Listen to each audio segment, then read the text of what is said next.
പൂക്കളെയും പുഴകളെയും കുറിച്ച് സംസാരിക്കുന്ന ഒരു സെഷൻ, ആ സെഷനിലേക്ക് എന്നെ ക്ഷണിച്ചത് സ്വാഭാവികമായും ഇവിടെ സ്വാഗത പ്രസംഗത്തിലും മാഷുമൊക്കെ സൂചിപ്പിച്ചതുപോലെ പൂക്കളുടെ പുസ്തകം എന്ന ഒരു ചെറിയ പുസ്തകം എഴുതിയതിൻ്റെ പശ്ചാത്തലത്തിലാണ് എന്ന് എനിക്കുറപ്പാണ്. ആ പുസ്തകം എഴുതുന്ന സമയത്ത്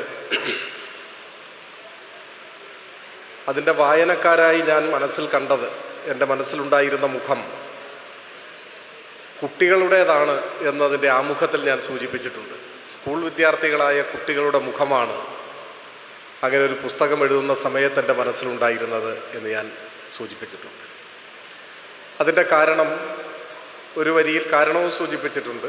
മറ്റൊന്നുമല്ല, പൂക്കളും പുഴകളും ഇലകളും ചെടികളും മണ്ണും ഒക്കെ പരിഗണിക്കപ്പെടേണ്ടതാണ് എന്ന മനോഭാവത്തോടെ അതിനെല്ലാം ഈ മഹാപ്രപഞ്ചത്തിൽ തുല്യമായ ഇടങ്ങളുണ്ട് എന്ന ഒരു ബോധം സൃഷ്ടിക്കുന്നതിലേക്ക് കുട്ടികളെ നയിക്കുമെങ്കിൽ നന്നായി എന്ന ഒരു ചിന്തയാണ്, അല്ലെങ്കിൽ ആ ഒരു ആഗ്രഹമാണ് പങ്കുവച്ചിരുന്നത്.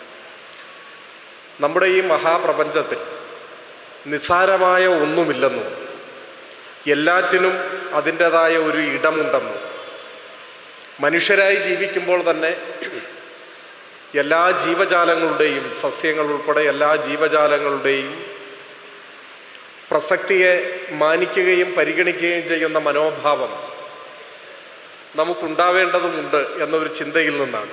അതൊരു നൂതനമായ ചിന്തയൊന്നുമല്ല, ഒരു പുതിയ ആശയവുമല്ല.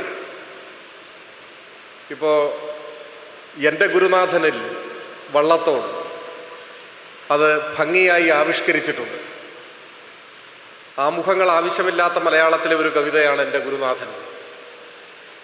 മഹാത്മാഗാന്ധിയെ പർവ്വതസമാനമായ ഔന്നത്യങ്ങളിൽ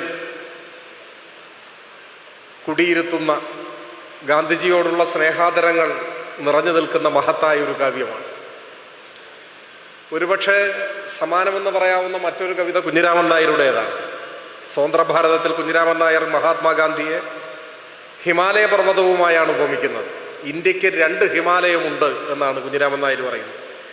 2 ഹിമാലയം, ഒന്ന് സാക്ഷാൽ, മറ്റേതോ സത്യശുഭ്രമൂർത്തി ഗാന്ധി എന്ന് പറയുന്നുണ്ട്.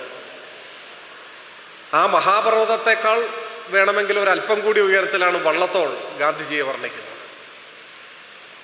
നമുക്കറിയാം, യേശുക്രിസ്തുവിൻ്റെയും മുഹമ്മദിൻ്റെയും ഗ്രന്ഥിദേവൻ്റെയും ഹരിശ്ചന്ദ്രൻ്റെയും ശ്രീബുദ്ധൻ്റെയും എല്ലാം സകല സൽഗുണങ്ങളുടെയും വിളനിലമായി ഗാന്ധിജിയെ വള്ളത്തോൾ വിശേഷിപ്പിക്കുന്നുണ്ട്.